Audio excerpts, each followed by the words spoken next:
Good afternoon, everyone. Good morning, everyone, wherever you are in the world. Thank you for joining us at CyberDuck. We're really excited to have you here for the Remote Design Sprint Masterclass.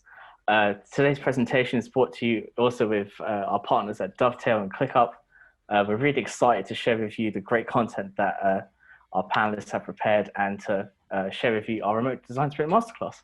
Yes, so my name's Sam Hooper. I'm UX lead at CyberDuck, and first talk today is an intro. Sprints came from sort of development cycles and basically pulling out small, doing big jobs, chopping it up into small parts. So for big ideas, it's great to get a ball rolling, but it's also great for moving through small tasks very quickly. Today, we're focusing on design sprints. So that covers, if we look at the next slide, is product design, but also covers, of course, development and project management. You should basically see, we can have analysis, a bit of other research added. And really the key thing here is that your sprint is not just singular, chunks. It is broken up in parts. The important thing is these are very crucial parts of a sprint and therefore shouldn't be left out. So try to put them in your plan. I'm going to hand it off to Lucy's presentation. She's a senior UX designer at Dovetail, and I will play that for you now. And this is going to be about conducting data analysis. I think when you're preparing for a design sprint in particular, it's really great if you can include the sprint team in the research analysis process so that everyone can be on the same page of the user needs and problems when you come to that sketching and ideating process. A quote, something someone has said in your interview that relates to a theme, you can highlight that and tag it with the appropriate tag. Once we had tagged all the interviews, which looks like this on the board, Jess and I split up these tags and we each used this highlights table to further analyze the data. So my process would be to use this filter to filter by a particular tag and then go through the table and read all of the quotes that are related to this tag, and from that I can start pulling out themes. As I would start noticing a theme, I would create an insight in this column, and once I had done that for every tag that I was analyzing, we could go to our insights page and see all of the insights that we've created. What I will do now is I will hand it over to Sophia Kaminsky and she will give you a live demonstration of ClickUp. Sophia, over to you. There are three main ways that you can manage your sprints in ClickUp.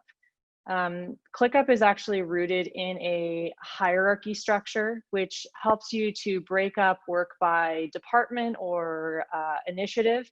You can also gauge progress percentage for your sprints in the Gantt view, which is a nice feature, so you can track how you're progressing towards that end date. So for example, in this case, I've created a label custom field, which I can use just to tag my tasks into a certain sprint. The last way you can consider managing sprints would be via our goals feature. So as an example here, I've created a high-level goal for a sprint, and then I've created these various targets for the specific pieces that I'm going to get done during the sprint. And now I'd like to hand it back over to Sam. So Sam, over to you. So do your prep. So for a workshop, the things to consider, very similar, slightly different to a design sprint. If I broke it down a bit more detailed, before your workshop, you should be thinking about these things. A few other things though that you can do before your workshops, a couple of other things.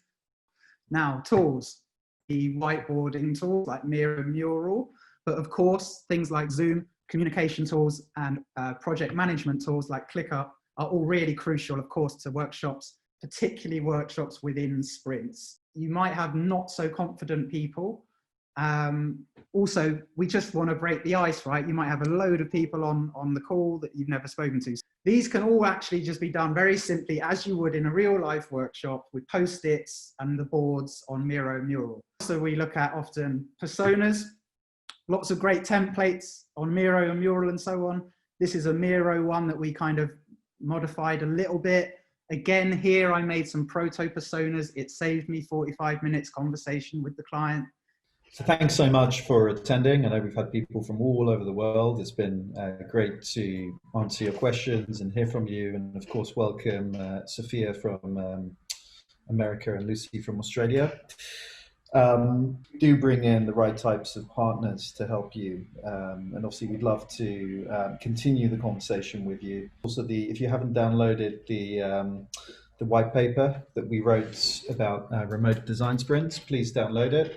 The link is on our website under resources. Yeah, it's great to hear from all of you, and we'll see you at our next webinar. Please follow us at Cyberduck on Twitter as well. And if you want to contact us and find more information, you can check us out at www.cyber-duck.co.uk.